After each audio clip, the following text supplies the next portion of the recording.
उसको हम कहते हैं ऑर्बिटल। ये है ऑर्बिटल और ये है ऑर्बिट जिसमें रिवॉल्व कर रहा है। ठीक है, तो अब अगर हम इस ऑर्बिटल के बारे में सारी जानकारी ले लें, इसका मतलब अगर आपके घर का पता ले लें, आपके घर में क्या चीजें हैं, आपके घर में क्या सुविधाएं हैं, तो हम आपके बारे में बहुत हद तक जान सकते हैं कि नहीं जान सकते हैं, बताओ बोलो। Yes sir. तो सेम यही चीज है यहाँ पे, ये ऑर्बिटल के बारे में हमें ज्यादातर जानना है। ठीक है, large number of orbital are possible in an atom, कह रहा है कि एक एटम में large number of orbital possible है। ठीक है, कैसे, ये हम आगे बात करते हैं, ये ज्यादा बेटर होगा।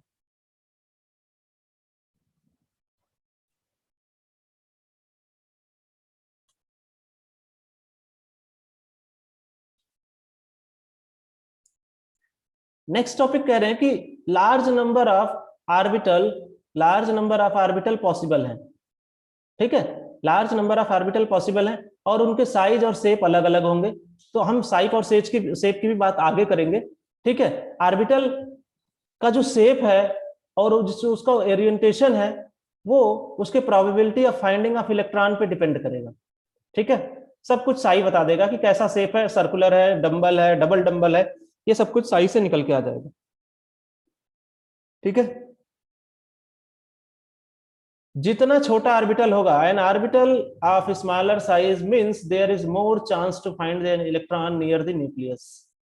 जितना छोटा ऑर्बिटल होगा उतनी ही ज्यादा उसके न्यूक्लियस के नजदीक पाए जाने की संभावना होगी। ठीक है,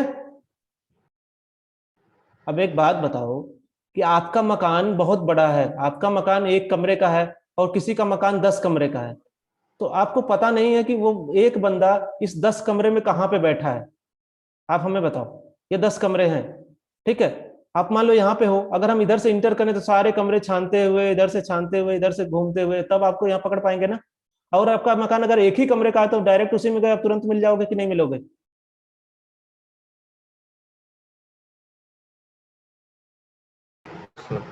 मिल जाओगे ना। Yes sir. तो जितना छोटा कमरा होगा उतने और प्रोबेबिलिटी होगी मिल और जाने की। अलग अलग चीजों के इलेक्ट्रॉन्स के भी अलग अलग शेप और अलग अलग साइज होता है। ऑर्बिटल का, इलेक्ट्रॉन का शेप साइज एक ही होता है ऑर्बिटल का, जहां पे इलेक्ट्रॉन रहता है। अब इन्होंने कहा कि जो कोई भी ऑर्बिटल को हम 3 क्वांटम नंबर से, मेनली 3 क्वांटम नंबर से कैरेक्टराइज कर सकते हैं। ठीक है, तो पहला क्वांटम नंबर है प्रिंसिपल क्वांटम नंबर। ठीक है, प्रिंसिपल क्वांटम नंबर पहली बार आया इसलिए इसको कहा गया प्रिंसिपल क्वांटम नंबर। पहली बार आया इसलिए कहा गया प्रिंसिपल, ये ध्यान रखना, मुख्य क्वांटम नंबर। इसको डिनोट करते हैं एन से। हमने बताया कि इस पे एक क्वांटम नंबर क्यों कहते हैं, क्योंकि इस पे एक रेस्ट्रिक्शन इंपोज किया जाता है। और रेस्ट्रिक्शन मतलब पाबंदी। रेस्ट्रिक्शन क्या लगाई गई, पाबंदी ये लगाई गई कि जो एन की वैल्यू है वो 0 नहीं होगी। एन की वैल्यू 1 2 3 डैश डैश डैश हो सकती है। ठीक है, क्योंकि जब 0 रख दे रहे थे तो ये 0 रखते ही वे फंक्शन को क्या कर दे रहा था, 0 कर दे रहा था।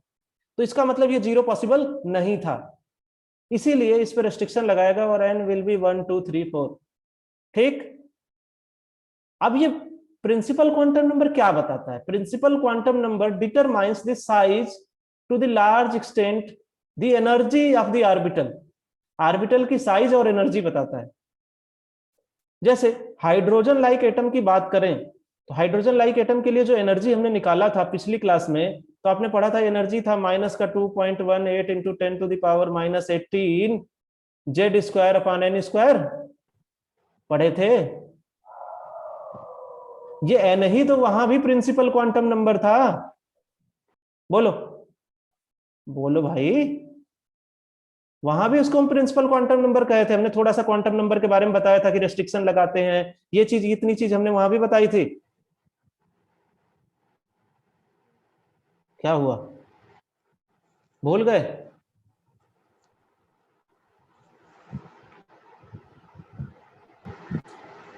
जब बोहर मॉडल पढ़ाया था तो वहां पे एनर्जी निकाले थे तो एन आया था, तो हमने कहा इसे प्रिंसिपल क्वांटम नंबर कहते हैं।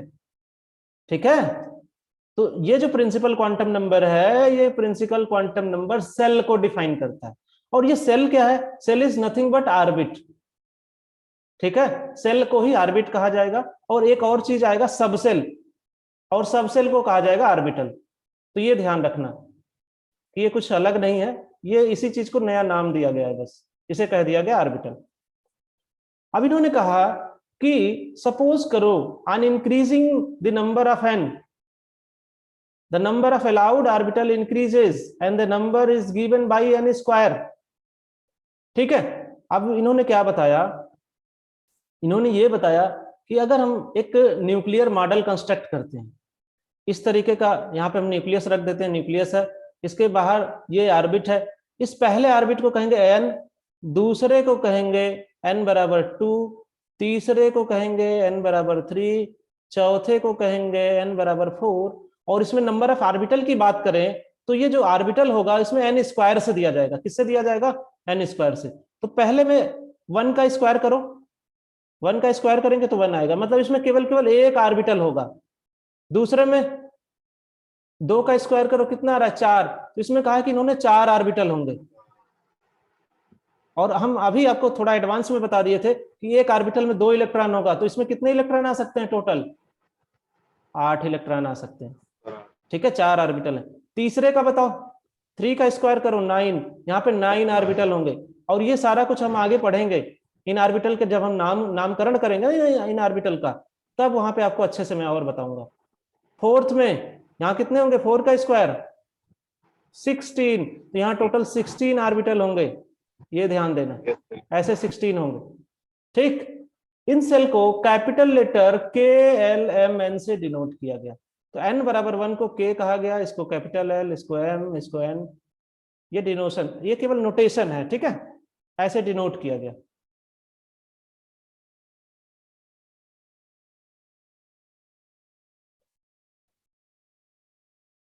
नेक्स्ट है,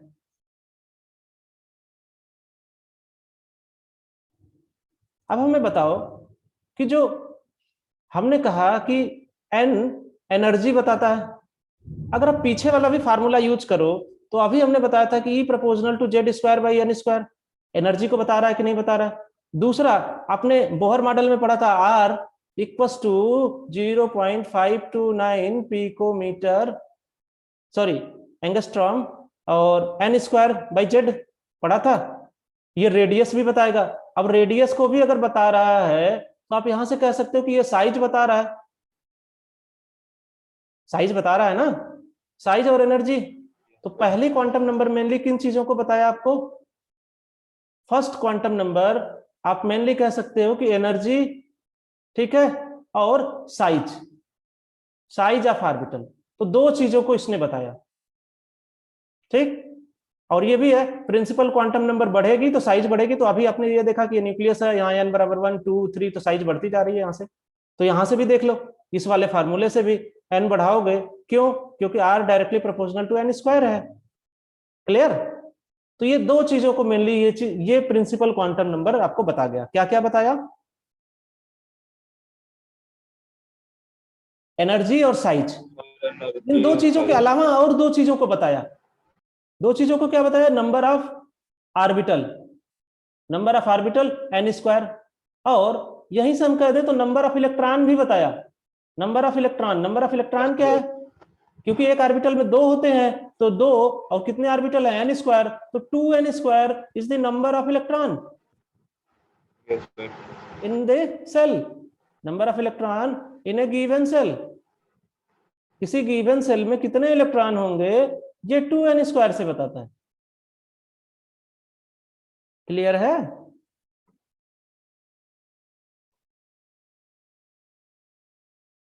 तो टोटल 4 चीजों को हमने आपको यहाँ पे समराइज करा दिया।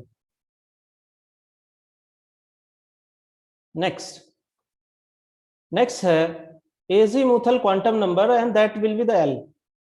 ठीक है, एजीमुथल को देखो सब्सिडियरी भी कहते हैं। सब्सिडियरी का मतलब क्या होता है? सब वर्ड जहां पे लगा दिया जाता है, इसका मतलब ये मुख्य के बाद है। ठीक है, जैसे आप कहते हो इंस्पेक्टर, आप कहते हो ना इंस्पेक्टर, इंस्पेक्टर मतलब चीफ होता है, फिर कहते हो सब इंस्पेक्टर है, ये तो सब इंस्पेक्टर का मतलब इंस्पेक्टर के बाद आने वाला, तो प्रिंसिपल के बाद ही आया, इसलिए इसे सब्सिडियरी क्वांटम नंबर भी कहा गया।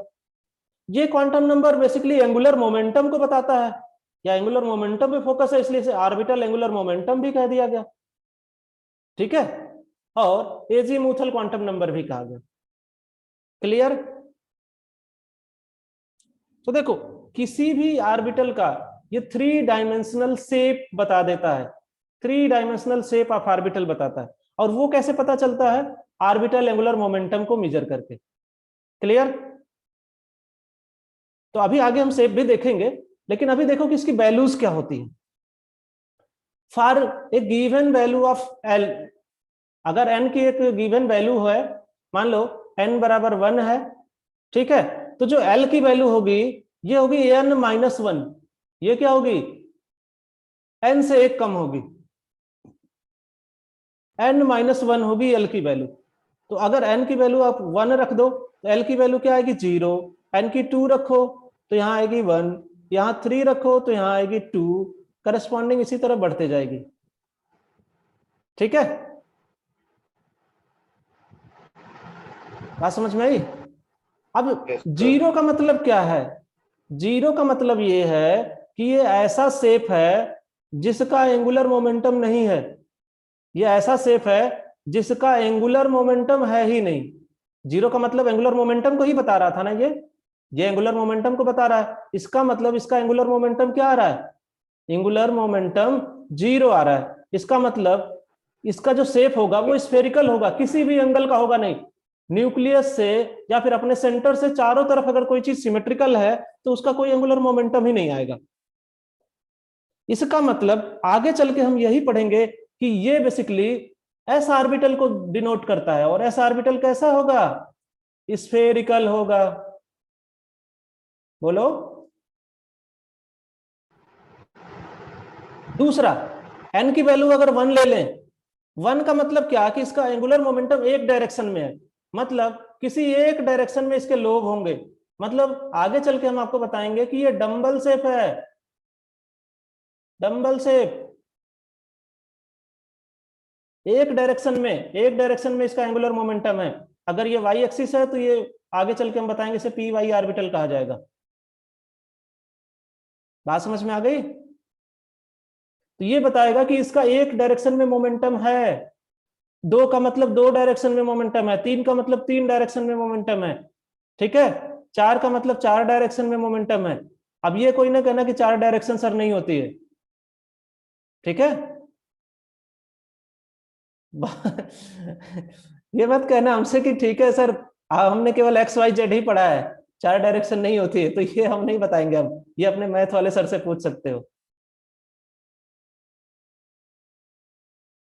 ये केमिस्ट्री में हम बियॉन्ड द सिलेबस हो जाएगा डिस्कस करना। नेक्स्ट है, the shell consist of 1 or more sub shell or sub level. अब ये कह रहे हैं कि जो एक सेल की हम बात कर रहे हैं, ये सेल, इसमें बहुत सारे सब लेवल भी पॉसिबल हैं, ठीक है। एंड ये जो सब लेवल होंगे, ये सब लेवल ये एन की वैल्यू पे डिपेंड करेंगे, ठीक है। एन की वैल्यू जितनी होगी उतने सब लेवल होंगे। क्या होंगे? एन की वैल्यू जितनी होगी उतने सब लेवल होंगे। क्लियर? देखो यहां आ भी गया, ये आ गया आपका। ये जो सब लेबल्स थे, इन सब लेबल्स को या फिर बाद में इन्हें सब सेल को ही ऑर्बिटल कह दिया गया, ठीक है। हम अभी आपको बताए कि पहले सेल होता है, सेल को ही ऑर्बिट कहते हैं, और सब सेल को हम क्या कह देंगे? ऑर्बिटल।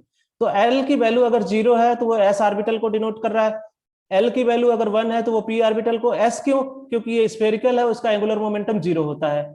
पी क्यों? पी इसलिए क्योंकि ये एक डायरेक्शन में होता है, डंबल शेप होता है, इसलिए इसका एक वैल्यू आई एक एंगुलर मोमेंटम की कि एक डायरेक्शन को डिनोट करता है। डी ऑर्बिटल, अगर आप आगे हम आपको डी ऑर्बिटल का शेप पढ़ाएंगे तो हम बताएंगे कि डबल डंबल होता है, 2, ठीक है। एफ ऑर्बिटल तो हम पढ़ाते नहीं, अगर आप चाहो तो इसको यूट्यूब से देख सकते हो या फिर गूगल से। क्यों? क्योंकि ये 3D में होता है, तो 3D हम यहाँ पे बढ़िया से बना नहीं सकते, तीनों डायरेक्शन में जाएगा, ठीक है। तो आप वहां से इसको देख सकते हो कि एफ ऑर्बिटल कैसा हो दिखता है। तो मेनली हम 3 ऑर्बिटल यहाँ पे डिस्कस कर लेते हैं, एस, पी और डी, जो कि 2D में होते हैं, तो 2D में बनाना हमारे लिए इजी होता है, ठीक। तो एल की वैल्यू से आपको पता चल गया कि जो ये सबसेल थे इनको अब हमने नाम दे दिया कि ये 0 s को डिनोट करेगा, 1p को, 2d को, 3f को। हाँ अब बोलो क्या बोल रहे हो। सर डी कैसे आ गई? डी तो अभी बना तो दिया आपको, डी ही तो बना के दिखाया था आपको। डबल डंबल, एक डंबल इस साइड में, एक डंबल इस साइड में, एक डायरेक्शन में इधर आ गया एंगुलर मोमेंटम, एक डायरेक्शन में इधर आ गया एंगुलर मोमेंटम, दो डायरेक्शन हो गए कि नहीं हो गए? यही तो इसकी वैल्यू है 2। सर सर हाँ नहीं बोलो। सर, वो तो कैसे होती थी? सर डी हम्म, कैसे आ गया? क्या होती थी? सर शेल्स तो कैसे शुरू होती है ना? के एल एम एन सेल है और ये सब सेल है। सर एक सब सेल के शेल अंदर, अभी हमने आपको बताया कि ये न्यूक्लियस है, न्यूक्लियस के अंदर जितने सब सेल की वैल्यू होगी, जितने, वो एल के बराबर होगी। अगर आप सब सेल का नंबर देखो तो सब सेल का नंबर होता है एन स्क्वायर। टाइप ऑफ सब सेल देखो तो ये एन के बराबर होता है। जैसे यहाँ पे केवल एक ही सब सेल होगा एस, यहाँ पे एन बराबर 2 है तो यहाँ दो सब सेल होंगे, एस भी होगा पी भी होगा। यहाँ आएंगे तो यहाँ एस होगा, इसमें पी भी मिलेगा और डी भी मिलेगा, तो एन की बराबर 3। तो यहाँ पे 3 टाइप के सब सेल मिलेंगे। अभी तो नीचे बताया, यहाँ पे देखो बताया था कि नहीं? ये नहीं कहा था आपसे, आपने ध्यान नहीं दिया। इस पॉइंट को देखो, एन के इक्वल होगा, ये क्या बोला था हमने? द नंबर ऑफ सब सेल। ठीक है, क्लियर? सर मतलब जो डी वाला सब शेल होगा उसके अंदर ऑर्बिट ऐसे और ऐसे दो टाइप से घूमेगा, उसके अंदर जो इलेक्ट्रॉन होगा। हाँ ठीक है, उसी डंबल में घूमेगा, तो दो डंबल है तो दोनों में घूमेगा। अब देखो, अगर एन की वैल्यू 1 एक है बार उधर तो एल जाएगा की और एक वैल्यू बार कितनी उधर। पॉसिबल है आप बताओ? एन की वैल्यू 1 है तो हमने कहा कि एन की वैल्यू होगी n-1। ठीक है, यही ना? n-1 मतलब 1 - 1 करोगे तो क्या आएगा? 0। तो केवल 0 मतलब डिनोट कर रहा है कि फर्स्ट सेल में केवल एक सब सेल होगी 1s। एन की वैल्यू 2 रख लो तो यहाँ पे जो वैल्यू होगी ये आ जाएगी n-1, मतलब 2 - 1 बराबर 1। इसका मतलब ये 0, 1 दो वैल्यू आएगी। यहां से भी हमने बताया कि n की वैल्यू क्या है? 2। तो ये 2 दो तरह की वैल्यू देगा, 0, 1। ठीक है, मैक्सिमम पॉसिबल वैल्यू 1 होगी, तो ये दो वैल्यू देगा। दो जीरो है तो 2s को, क्योंकि जी एस को कौन सा दिखा रहा था? 0 वाला। इसीलिए तो इसमें हमने कहा कि एस आर्बिटल स्फेरिकल है तो इसका एंगुलर मोमेंटम 0 होगा। एल पी आर्बिटल क्या है? डंबल शेप है, तो इसके लिए एल की वैल्यू 1 होनी चाहिए। तो अब 2 के साथ 1 रख दो, एक बार 2 के साथ 1 और एक 2 के साथ 2 के साथ 0, 2 के साथ 1। तो 2 के साथ 0 रखोगे तो 2s आर्बिटल को डिनोट करेगा, 2 के साथ 1 रखोगे तो 2p को। मतलब अब यहाँ पे हम न्यूक्लियस की बात कर रहे थे, न्यूक्लियस के चारों तरफ यहाँ पे पहले 1s होगा, दूसरे में 2s होगा और 2p होगा। ठीक है, अब आगे चल के हम देखेंगे कि 2p के भी 3 पार्ट होंगे। ये 3 एक्सिस में होगा, एक होगा px, एक होगा py, एक होगा pz। जिस जिस एक्सिस में होगा उस उतने नाम होंगे। तो 3 क्यों होगा ये भी देखेंगे। ठीक है, 3 क्यों होगा ये भी देखेंगे। नेक्स्ट 3 में क्या पॉसिबल है? Maximum value 2। 2 का मतलब 0, 1, 2 सब कुछ आएगा। 2s, 2p, सॉरी 2 कह रहा हूं, 3s, 3p, 3d। क्लियर है? 4 लेते हो, फोर्थ ऑर्बिट में क्या कौन कौन से ऑर्बिटल मिलेंगे? 4 में मैक्सिमम वैल्यू 3 आएगी, 3 के करस्पॉन्डिंग ऑर्बिटल होगा f। और 4 0 4s को डिनोट करेगा, 4p को, 4d को, 4f को। मतलब अगर ये न्यूक्लियस है, इसके चारों तरफ ये सेल हमने बना दिए। ठीक है, ये सेल बना दिए, तो यहाँ पे तो केवल s ऑर्बिटल होगा, यहाँ पे s और p होगा, यहाँ पे s भी मिलेगा, p मिलेगा, d मिलेगा, यहाँ पे s भी मिलेगा, यहाँ पे p भी मिलेगा, यहाँ पे d भी मिलेगा और इसमें f भी मिलेगा। अब आपको कुछ क्लियर हुआ? ये 4s होगा, 4p होगा, 4d होगा, 4f होगा। यस सर, हो गया क्लियर। क्लियर हो गया? नेक्स्ट क्वांटम नंबर सर है जो एक हमारा ऑर्बिट होगी magnetic orbital quantum number. Sir, बस इतना ही पढ़ लो। सर जो एफ ऑर्बिट होगी उसके अंदर 3 और फिर एफ के बाद GH वो कैसे हाँ, होंगे? एफ के आगे भी होगा, जी एच होगा, जे नहीं पाया जाता है क्योंकि हम आगे बता देंगे, जे नहीं होता, वो उसको छोड़ देंगे हम बस। नेक्स्ट है मैग्नेटिक ऑर्बिटल क्वांटम नंबर। अब देखो, इस ऑर्बिटल को हमने डिनोट कर दिया कि ये स्फेरिकल होगा, ये डंबल होगा, ये तो हमने बता दिया, लेकिन ये डंबल किस डायरेक्शन में होगा, क्योंकि हमारे पास 3 एक्सिस होती हैं, ठीक है, एक्स, वाई, जेड। तो ये डंबल किस एक्सिस में होगा? क्या ये एक्स एक्सिस में होगा तो इस तरीके से होगा, वाई में होगा तो किस तरीके से होगा, इस तरीके से होगा, किधर के इसका डायरेक्शन होगा? तो ये क्या बताता है? ये बताता है ओरिएंटेशन। ओरिएंटेशन का मतलब किधर लटका है, किधर झुका है, स्पेस में कैसा दिख रहा है। Orientation with respect to standard set of coordinate axis. Standard set of coordinate axis का मतलब 0 0 0 के रिस्पेक्ट में ये बताएगा, ठीक है। अब इसकी जो वैल्यू होगी, इसकी वैल्यू 2l+1 पे रेंज करती है, ठीक है। इसकी वैल्यू क्या रेंज करती है? 2l+1। एल की वैल्यू पे डिपेंड कर रही है ना, तो इसमें रेस्ट्रिक्शन हमने क्या लगाया है बताओ? रेस्ट्रिक्शन यही लगाया है कि जो ml की वैल्यू है, ml की वैल्यू 2l+1, मतलब इसकी वैल्यू l पे डिपेंड करेगी, ये हमने रेस्ट्रिक्शन लगा दिया, ठीक है। यही यहां पे रेस्ट्रिक्शन है, इसलिए इसको कहा जाता है क्वांटम नंबर। अब देखो, यहां पे हम ले लेते हैं, मान लो l की वैल्यू हम ले लेते हैं 4, तो ml की वैल्यू क्या होगी आप बताओ? ml की वैल्यू होगी 2l+1। इसका मतलब 2l+1 का मतलब 2 × 4 + 1 = 5। कितना होगा? 9, ठीक है। इसका मतलब सीधे सीधे कह लो कि जो ml की वैल्यू होती है वो -l से +l रेंज करती है। अब इसमें 0 को इंक्लूड करना है आपको, तो ये 4 था, शुरू कर दो यहां से, -4 -3 -2 -1 0 +1 +2 +3 +4। अब टोटल इसको काउंट करो, ये 9 हुए कि नहीं हुए? तो यहां से हमने दो बताई कि इसकी जो मैक्सिमम वैल्यू है ये 2l+1 होगी, और जो इसका रेंज होगा ml का, ये होगा ±l, ठीक है, ±l। अब ये प्लस माइनस क्या बताते हैं ये भी आप देख लो, ये बताते हैं ओरिएंटेशन। ओरिएंटेशन का मतलब स्पेस में ये किधर है, एक्स की तरफ है कि वाई की तरफ है, कैसे है। तो इसके लिए मैंने जो ये वैल्यू ली है ना 4, ये थोड़ा ज्यादा हो गई है, मैं थोड़ा और शार्ट करके आपको बता देता हूं। एल की वैल्यू हम ले लेते हैं 1, तो एम एल की वैल्यू कितनी आ जाएगी? 2 × 1 + 1 = 3। इसका मतलब अगर हम इस एम एल की वैल्यू लिखें तो एम एल की वैल्यू हो जाएगी -1 0 +1। और एल की वैल्यू 1 किसको डिनोट करता है, कौन से ऑर्बिटल को?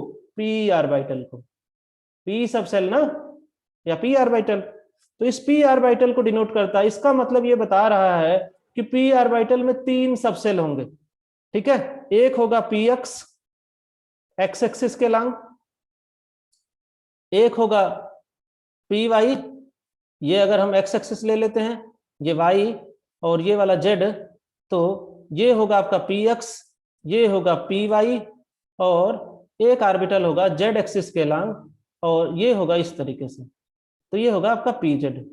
तो यहाँ पे 3 ऑर्बिटल पॉसिबल हैं, कौन कौन से? P x, p y, p z. तो पी ऑर्बिटल में 3 पॉसिबल हैं, ठीक है। इसी तरीके से एल की वैल्यू अब हम ले लेते हैं 2, तो एम एल की वैल्यू कितनी हो जाएगी मैक्सिमम? 2l+1 से निकाल लो, कितनी हो जाएगी? 2 × 2 + 1 मतलब 5। क्लियर? 5 को अब हम बता रहे हैं आपको, 5 का मतलब -2 -1 0 +1 +2। अब इसमें डी आर एल = 2 किसको डिनोट करता है? डी ऑर्बिटल को। तो यहां से जब हम देखेंगे तो आगे हम इनको नाम देंगे d x y, d y z, d z x. Orbital के नाम है क्योंकि इस एक्सिस में होंगे, ये आगे आएगा dx² - y², और इसको हम कहेंगे dz²। ये टोटल 5 ऑर्बिटल किसमें पॉसिबल होंगे? डी ऑर्बिटल में। तो एस ऑर्बिटल में केवल एक ही होता है। पी ऑर्बिटल में कितने पॉसिबल होते हैं? 3। डी में कितने होंगे? 5। इसी तरह एफ में कितने होंगे? 7। आप कैलकुलेट करके देख लो। क्लियर? तो यहां से हमने एक क्लियर पिक्चर बना लिया। सर मुझे समझ नहीं आया सर, डायरेक्शन कैसे पता लगेगी, एक बार फिर समझा दो। अरे भाई, ये लिख रहा है कि डी एक्स वाई है, इसका मतलब ये जो ऑर्बिटल होगा ये एक्स है, और अगर आप उसने इसको वाई लिया है तो ये एक्स में और वाई में फैला होगा, दो एक्सिस के बीच फैला होगा ऐसे। सर आपको पता कैसे लगा कि ये डी एक्स वाई, ये डी वाई जेड, सर ये ये कैसे आगे जब पता सॉल्व लगा? करोगे तो उन्होंने बताया है, हमने थोड़ी ना कोई तीर मारी है इसमें। ठीक है, जब भी हम आपके तरह बच्चे थे तो हमको भी ऐसे ही लगा कि अब हमको कैसे पता चल गया। एक्चुअली जब इसको सॉल्व करोगे तब ये बताएगा, अब सॉल्व तो हम कर नहीं रहे। ठीक है, तो जो उन्होंने बता दिया वो हमें मान लेना पड़ेगा।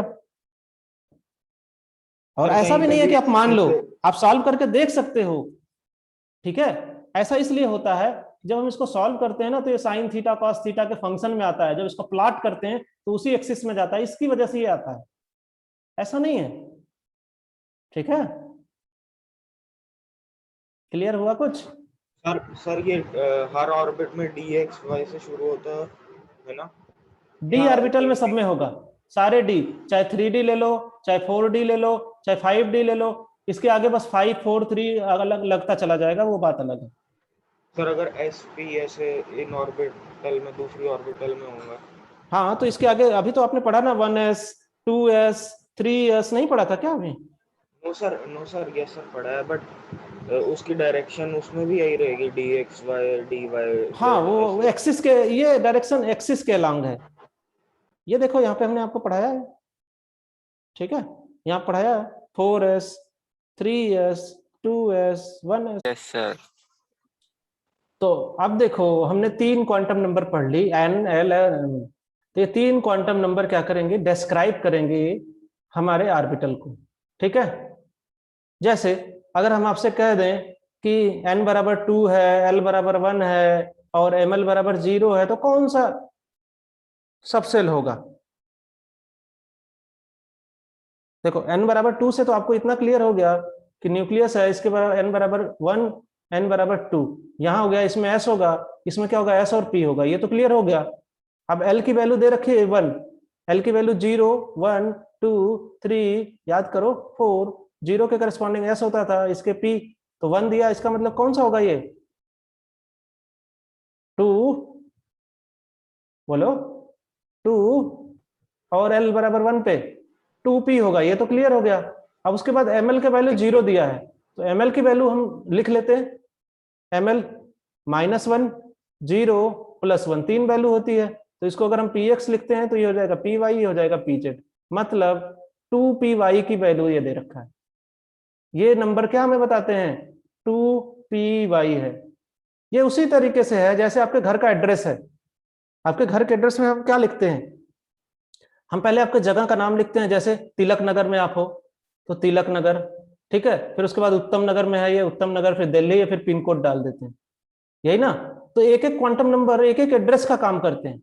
जिस गली में रहते हो मकान नंबर आपका यहाँ पे लिख देते हैं कि जो है, मान लो WZ आपका मकान नंबर है 144, तो ये मकान नंबर हो गया, फिर ये एड्रेस टाउन का नाम हो गया, फिर सिटी का नाम, फिर पिन कोड, यही ना। तो ये जैसे 3 4 वर्ड्स कीवर्ड्स हम लिखते हैं एड्रेस में, ये 3 4 कीवर्ड्स क्या हैं, एड्रेस का काम कर रहे हैं किसी भी ऑर्बिट को डिनोट करने के लिए।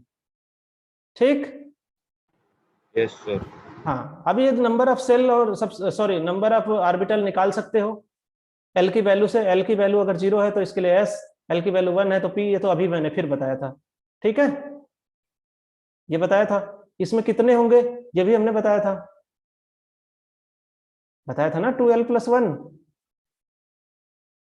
बोलो, यहाँ पे रखो, यस सर। एल की वैल्यू 0 रखो तो आएगा 1, एल की वैल्यू 1 रखो तो आएगा 3, 2 रखो तो आएगा 5 7 9 11। ठीक है, तो इतनी चीजें हमने देख ली। अब इस पे जब क्वेश्चन करोगे ना तब अच्छा रहेगा। नेक्स्ट है स्पिन क्वांटम नंबर या इलेक्ट्रॉन स्पिन एस।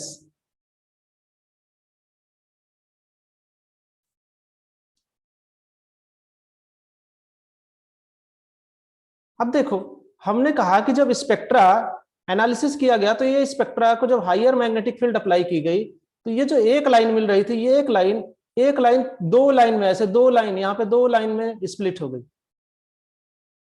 तो ये लोगों को थोड़ा सा शॉकिंग लगा कि ये कैसे एक्सप्लेन करें, तो ये इस चीज को एक्सप्लेन नहीं कर पा रहे थे। तो जिस बंदे ने, जैसे किसने खोजा था इसे, जॉर्ज उलेनबेक एंड सैमुअल गोल्डस्मिथ, ठीक है। तो इन्होंने क्या किया कि इन्होंने फोर्थ क्वांटम नंबर को प्रपोज किया, कहा कि ये फोर्थ क्वांटम नंबर है जो इलेक्ट्रॉन के स्पिन को डिनोट करता है, और इलेक्ट्रॉन का स्पिन दो ही तरह से पॉसिबल है, एक क्लॉकवाइज, एक एंटी क्लॉकवाइज, ठीक है। तो इसको इन्होंने कहा कि इसको हम एमएस का नाम दे देंगे, स्पिन क्वांटम नंबर। अब ये ध्यान रखना कि ये spin quantum number quantum mechanics solve करके नहीं आई है, ठीक है, उसके सॉल्यूशन से नहीं मिली है, ये ध्यान रखना, ठीक है, क्वांटम मैकेनिक्स को सॉल्व करके नहीं आई है। तो यहाँ पे मेन इसका जो रीजन था कि जो एटॉमिक स्पेक्ट्रा था उसको जब हायर रिजोल्यूशन में देखा गया, हायर मैग्नेटिक फील्ड अप्लाई की गई इन दो साइंटिस्टों के द्वारा, तो पता चला कि ये जो दो लाइंस मिल रही है बेसिकली इलेक्ट्रॉन की स्पिन के लिए मिल रही है। और ये इस स्पिन को हमने आपको समझाने के लिए बताया था कि जैसे सन है, सन के चारों तरफ ऑर्बिट में अर्थ अराउंड घूमती है, तो अभी तक तो आपने यही पढ़ा। इसी तरह इलेक्ट्रॉन है, ये क्या करता है कि अर्थ की तरह अपने एक्सिस पे रोटेट करता है, इस एक्सिस पे रोटेट करता है, इस एक्सिस पे रोटेट करते करते ऐसे ऐसे रोटेट करते करते करते करते आगे बढ़ता रहता है, ऐसे ऐसे ऐसे ऐसे रोटेट करते करते आगे बढ़ता रहता है, जैसे अर्थ, ठीक है। तो रोटेट करने से अर्थ में क्या होता है बताओ, डे एंड नाइट होता है। यहां पे क्या होता है, स्पिन होता है। तो इसके रोटेशन की दो पॉसिबिलिटी होती है, एक पॉसिबिलिटी होती है क्लॉकवाइज और दूसरी एक दूसरी होती है एंटी क्लॉकवाइज। ये घड़ी की सुई की दिशा में घूमे या घड़ी की सुई की दिशा के उल्टे घूमे, दो ही घूमने का डायरेक्शन हो सकता है, ठीक है। हाँ, तो इसे कहा गया, ये फोर्थ क्वांटम नंबर को, this quantum number is known as electron spin quantum number and proposed by, ठीक है। नेक्स्ट, स्पिन क्वांटम नंबर की वैल्यू की बात आई, तो इन्होंने कहा कि जो स्पिन क्वांटम नंबर की वैल्यू है वो केवल दो वैल्यू होगी, क्योंकि ये दो डायरेक्शन में घूम रहा है। तो इस पे रेस्ट्रिक्शन क्या लगाया गया कि इसकी जो वैल्यू होगी ये दो होगी, एक होगी प्लस हाफ, एक होगी माइनस हाफ, ठीक है। अब देखो, इन्होंने ये नहीं कहा कि किसके लिए प्लस हाफ लेना है, किसके लिए माइनस हाफ। इन्होंने कहा कि अगर क्लॉकवाइज के लिए आप प्लस हाफ रखोगे तो एंटी क्लॉकवाइज के लिए आपको खुद ही माइनस हाफ रखना पड़ेगा। एक अगर आप प्लस हाफ रखो तो दूसरा माइनस हाफ। तो इन्होंने जो शुरुआत में कह दिया, लोगों ने उसी को मान लिया कि चलो अगर मान लो इसको माइनस हाफ कहते हैं तो इसको तो प्लस हाफ करना ही पड़ेगा। तो क्या दिक्कत है, जो इन्होंने कह दिया कि चलो क्लॉकवाइज को मान लेते हैं कि प्लस हाफ लिखें, तो क्लॉकवाइज को प्लस हाफ लिख दिया। बात समझ में आई? लेकिन कोई जरूरी नहीं है, आप किसी को भी ले सकते हो, क्योंकि दो मूवमेंट है, किसी को प्लस किसी को माइनस ले लो, ठीक। तो जो हम पहले लेते हैं, जो पहले इलेक्ट्रॉन आता है, जो पहले इलेक्ट्रॉन आता है उसके लिए जनरली हम प्लस हाफ ले लेते हैं, ठीक। जैसे अब हम आगे बताएंगे ऑर्बिटल में तो इलेक्ट्रॉन माइनस भी फिल ले करना, सकते हैं। तो इस ऑर्बिटल में अगर इलेक्ट्रॉन फिल कर रहे हैं तो एक इलेक्ट्रॉन ऐसे फिल करेंगे, दूसरा इलेक्ट्रॉन ऐसे, तीसरा इलेक्ट्रॉन ऐसे। तो जो ये पहली बार आ रहा है इलेक्ट्रॉन, इसके लिए हम लेंगे वैल्यू प्लस हाफ। अब अगर मान लो इसमें चार इलेक्ट्रॉन फिल करने हो, एक दो तीन तो फिल कर दिया, चौथा आएगा उल्टे, तो इसके वाले के लिए हम क्या लेंगे, माइनस हाफ, क्योंकि अगर एक को प्लस हाफ लिया तो दूसरा ऑटोमेटिक माइनस हाफ हो जाएगा। क्लियर? तो बाय नोटेशन हमने क्या कहा कि अगर पहली बार आ रहा है तो पहली बार वाले को प्लस ले लो यार, छोड़ो, कोई टेंशन ही नहीं, पहली बार आ रहा है तो इसको प्लस ले लो, आपकी मर्जी, आप माइनस भी ले सकते हो, ठीक है। लेकिन पूरे जो है एनसीईआरटी में आपको यही देखने को मिलेगा कि जो पहले वैल्यू, पहले इलेक्ट्रॉन आ रहा है उसके लिए प्लस हाफ रखना है, तो आप इस पे फोकस करना कि आप प्लस हाफ रखना, ठीक। तो ये चीज समझ में आ गई कि फोर्थ स्पिन क्वांटम नंबर क्या बताता है, स्पिन बताता है इलेक्ट्रॉन का, इलेक्ट्रॉन कैसे स्पिन कर रहा है और उसकी क्या वैल्यू होगी, क्या रिस्ट्रिक्शन लगाया गया इस पे, क्यों क्वांटम नंबर कह दिया गया इसे। रेस्ट्रिक्शन यही है कि ये प्लस हाफ और माइनस हाफ ही होगा, ठीक है। नेक्स्ट समराइज कर लेते हैं कि ये फोर क्वांटम नंबर से हमने क्या पढ़ा।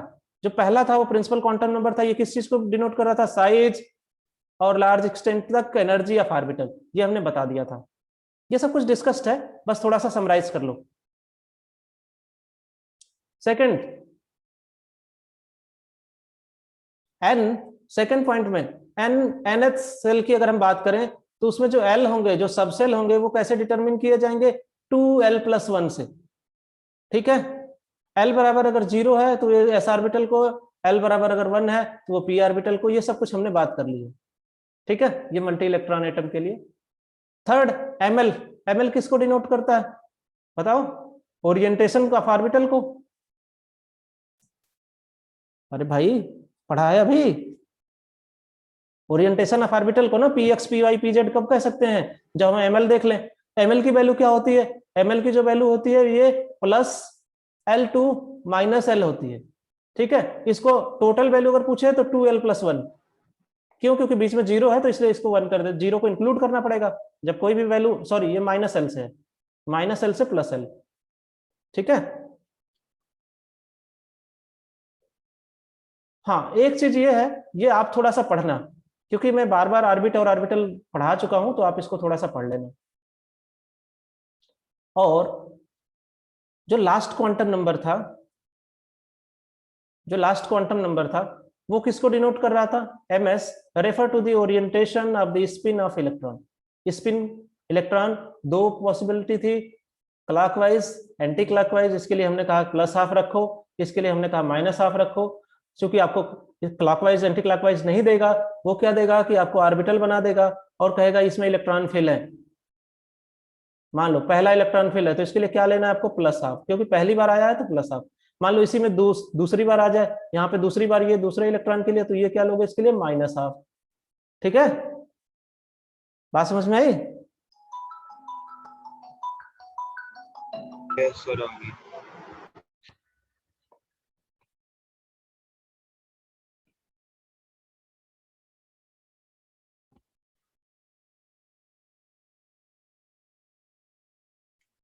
तो इस तरीके से जो क्वांटम नंबर्स थे वो पूरे के पूरे खत्म हो गए।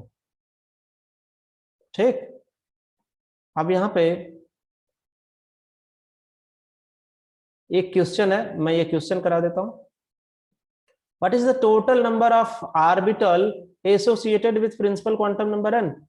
n में कितने टोटल ऑर्बिटल होंगे? n²। बोलो, तो n² करोगे तो कितना आ जाएगा? 3 का स्क्वायर करोगे तो आ जाएगा 9। सर 9। 9 कैसे होते हैं ये भी देख लो। यहाँ न्यूक्लियस होता है, ये 1 है, ये 2 है, n बराबर 2 है, और ये n बराबर 3 है। यहाँ पे कौन सा होता है? s होता है, यहाँ पे s और p होता है, यहाँ पे s p और d होता है। अब काउंट करो। ठीक है, इस s में कितने होते हैं? 1 होता है, इस s में भी 1 होगा, इस s में भी 1 होगा, p में कितने होते हैं? 3 होते हैं, यहाँ भी 3 होगा, और इस d में कितने होते हैं? 5। तो अब यहाँ पे काउंट कर लो, 5 3 8 और 1 9। तो इस तीसरे वाले में कितने होंगे? टोटल 9 ऑर्बिटल होंगे। ठीक है, कर लोगे? फिगर बना के भी कर सकते हो, फॉर्मूले से भी कर सकते हो। अब नेक्स्ट क्वेश्चन है, जी आपसे पूछ रहा है कि using SPDF notation describe following quantum number. अब ये फॉलोइंग क्वांटम नंबर हमें बताना कि ये क्वांटम नंबर किसको डिनोट कर रहे हैं, ऐसे ही क्वेश्चन पूछा जाता है। n बराबर 2 है, l बराबर 1 है, तो l की वैल्यू सबसे पहले लिख लो। l 0 है तो s को डिनोट करता है, 1 है तो p को, 2 है तो d को, 3 है तो f को।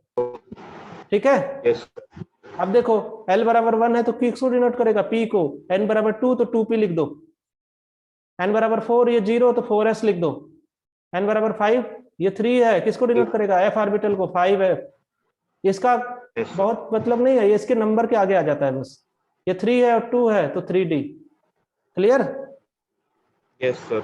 अब नेक्स्ट टॉपिक हम पढ़ाएंगे shape of atomic orbital. Clear?